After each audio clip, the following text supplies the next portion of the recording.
I am a health psychologist, and my mission is to help people be happier and healthier. But I fear that something I've been teaching for the last 10 years is doing more harm than good, and it has to do with stress. For years, I've been telling people stress makes you sick.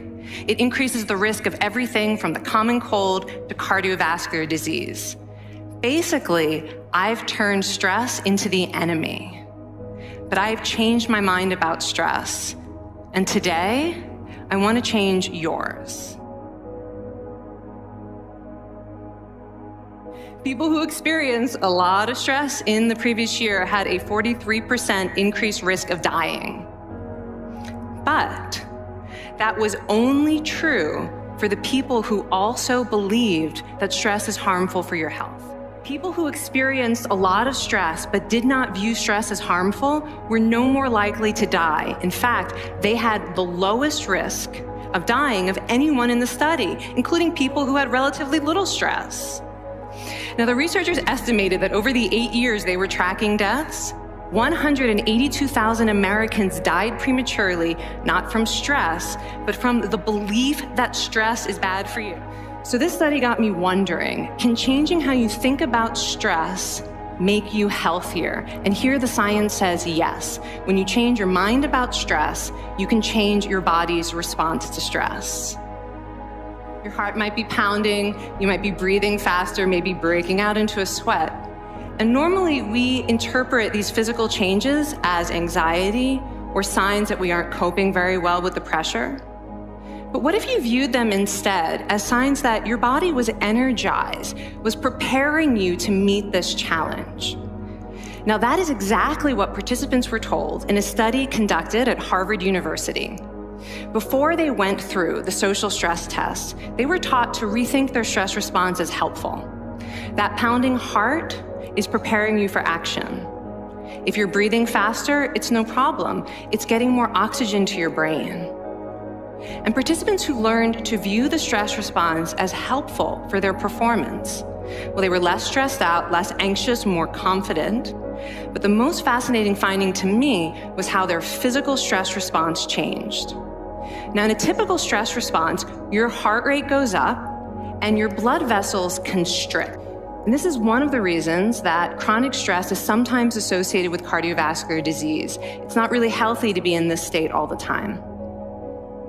But in the study, when participants viewed their stress response as helpful, their blood vessels stayed relaxed. Their heart was still pounding, but this is a much healthier cardiovascular profile. It actually looks a lot like what happens in moments of joy and courage. Over a lifetime of stressful experiences, this one biological change could be the difference between a stress-induced heart attack at age 50 and living well into your 90s. And this is really what the new science of stress reveals, that how you think about stress matters.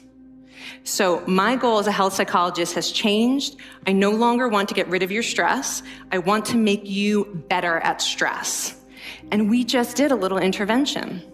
If you raised your hand and said you'd had a lot of stress in the last year, we could have saved your life. Because hopefully the next time your heart is pounding from stress, you're going to remember this talk and you're going to think to yourself, this is my body helping me rise to this challenge. And when you view stress in that way, your body believes you and your stress response becomes healthier. Now, I said I have over a decade of demonizing stress to redeem myself from. So we are going to do one more intervention. I want to tell you about one of the most underappreciated aspects of the stress response. And the idea is this: stress makes you social. To understand this side of stress, we need to talk about a hormone, oxytocin. Oxytocin is a neurohormone. It fine-tunes your brain's social instincts. It primes you to do things that strengthen close relationships. Oxytocin makes you crave physical contact with your friends and family. It enhances your empathy. It even makes you more willing to help and support the people you care about. But here's what most people don't understand about oxytocin. It's a stress hormone. Your pituitary gland pumps this stuff out as part of the stress response. It's as much a part of your stress response as the adrenaline that makes your heart pound.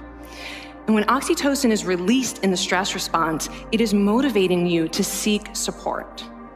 Your biological stress response is nudging you to tell someone how you feel instead of bottling it up.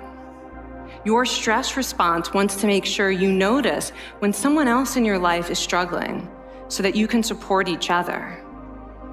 When life is difficult, your stress response wants you to be surrounded by people who care about you.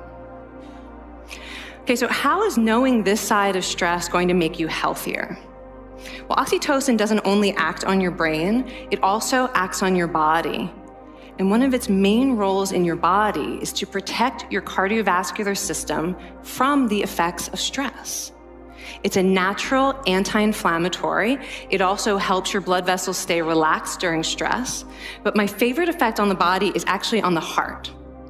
Your heart has receptors for this hormone. And oxytocin helps heart cells regenerate and heal from any stress-induced damage. This stress hormone strengthens your heart. And the cool thing is that all of these physical benefits of oxytocin are enhanced by social contact and social support. So when you reach out to others under stress, either to seek support or to help someone else, you release more of this hormone, your stress response becomes healthier, and you actually recover faster from stress. I find this amazing that your stress response has a built-in mechanism for stress resilience. And that mechanism is human connection. I want to finish by telling you about one more study. And listen up, because this study could also save a life. This study tracked about 1,000 adults in the United States, and they ranged in age from 34 to 93. And they started the study by asking, how much stress have you experienced in the last year? They also asked, how much time have you spent helping out friends, neighbors, people in your community? And then they used public records for the next 5 years to find out who died. Okay, so the bad news first. For every major stressful life experience, like financial difficulties or family crisis, that increased the risk of dying by 30%. But, and I hope you are expecting a but by now, but that wasn't true for everyone. People who spent time caring for others showed absolutely no stress-related increase in dying, 0. Caring created resilience. And so we see once again that the harmful effects of stress on your health are not inevitable. How you think and how you act can transform your experience of stress. When you choose to view your stress response as helpful, you create the biology of courage. And when you choose to connect with others under stress, you can create resilience. Now, I wouldn't necessarily ask for more stressful experiences in my life, but this science has given me a whole new appreciation for stress. Stress gives us access to our hearts. The compassionate heart that finds joy and meaning in connecting with others. And yes, your pounding physical heart working so hard to give you strength and energy. And when you choose to view stress in this way, you're not just getting better at stress, you're actually making a pretty profound statement. You're saying that you can trust yourself to handle life's challenges. And you're remembering that you don't have to face them alone.